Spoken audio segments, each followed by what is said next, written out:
dünya sabah cızma qara saldı əməl dəftərimə mələklər. Çarəsizəm bəxtimi zülmət kimə etdin qara. Məy bu qaranlıqda qəribəm aparılıyor hara. Qəlbinə təsir edəcək söz demədin zərrəcə.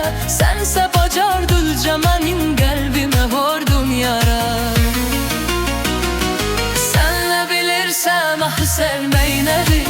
Məni də göstərəsən sevilmək nədir? Ey gözümü yaşlı qoyan sevgilim, indi mənim halıma gülmək nədir? Sən nə bilirsən axı sevmək nədir? Məni də göstərəsən sevilmək nədir? Ey gözümü yaşlı qoyan sevgilim, indi mənim halıma gülmək nədir?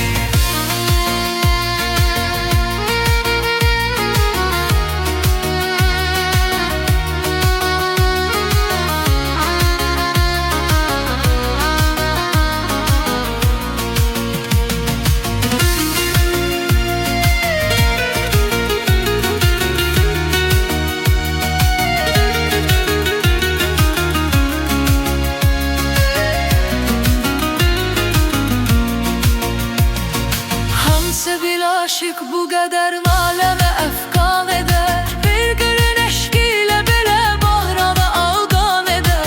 Həsrətin axırda məni öldürəcək sevgilim. Sən mənə etdin ili arıyor nə də düşmən edər. Tük kimi incədir vücudum hanı məndən əsər. Gözlərimin yaşı inanma bu gedişlər kəsər. İnsafın olsun mənə qarşı ıladır görün. Sana can bəxşinəyim, sən mənə min dərdəsən. Sən nə bilirsən axı sevmək nədir? Mənə də göstərəsən sevilmək nədir? Ey gözünü yaşla qoyan sevgilim, indi mənim halıma gülmək nədir? Sən nə bilirsən axı sevmək nədir? Mənə də göstərəsən sevilmək nədir? Ey gözümü yaşla qoyan sevgilim, indi mənim halıma gülmək nədir?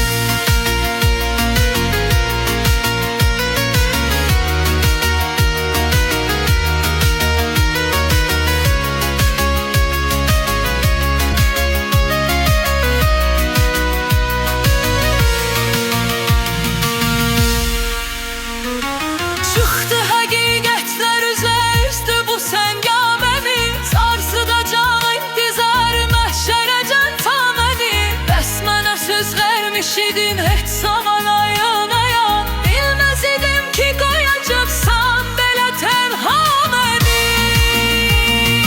Baxmayaraq heç nəyə ismin yenə qəlbimlədir. Dil nəyə bilmirsən öz nərbini dilsindədir. Gözlərinin sehirinə düşdün məni ofsunladın.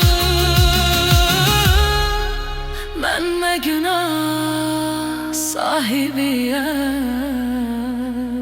Söylə günah kimdədir? Sən nə bilirsən axı sevmək nədir? Mənə də göstərəsən